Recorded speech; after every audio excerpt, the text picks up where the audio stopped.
Bugun Afg'oniston Taliban hokimiyati ostida chuqur siyosiy, ijtimoiy va iqtisodiy inqiroz botog'iga botgan.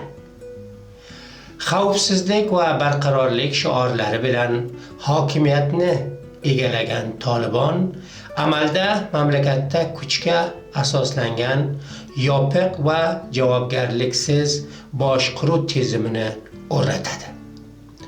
Taliban tomonidan targ'ib qilinayotgan xavfsizlik aslida jamiyatning qo'rquv va sukutga majbur qilishdan iborat.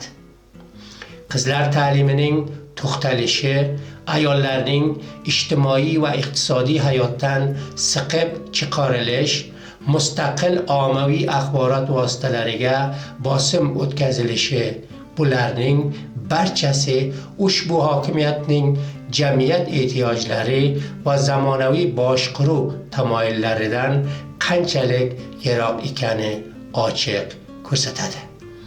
Afg'oniston shimolida o'zbek, tojik va turkman xalqlari yashayotgan hududlarda siyosiy chetlatish yanada oshkor bo'lmoqda. Bu hududlar aholisi hokimiyatda real vakillikdan mahrum. Qarorlar esa mamlakatning etnik va ijtimoiy rang-barangligi hisobga olinmasdan tor doiradagi guruh tomonidan qabul qilinmoqda. Bu holat ichki ishonchsizlik va norozilikni boshqadan kuchaytirmoqda. Iqtisodiy manzara esa yanada ayanchli.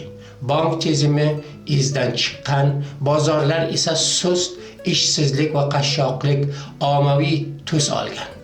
Oziq-ovqat narxlarining keskin oshishi va aholining komandir yordamga qaram bo'lib qolishi Talibanning samarasiz siyosati hamda xalqaro maydondagi yakkalanishining bevosita oqibatidir. Xalqaro ham jamiyat Talibanni tan olishdan bosh tortmoqda. Sabab aniq va ravshan.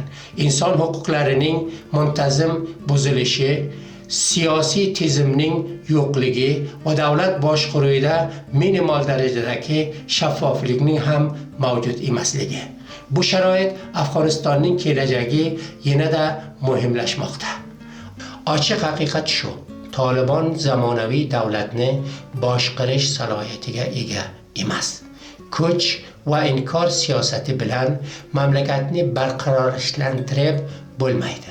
Bu yo'l Afg'onistonni yanada chuqur qashshoqlik, keng ko'lamli migratsiya va ehtimoliy ijtimoiy portlash sari yetaklaydi.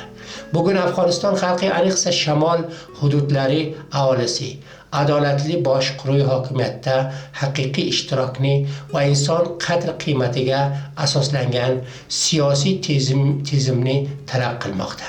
Ammo Talibanning hozirgi yo'li bu talablar bilan mutlaqan zid va mamlakatni umidsiz kelajak tomon sudramoqda.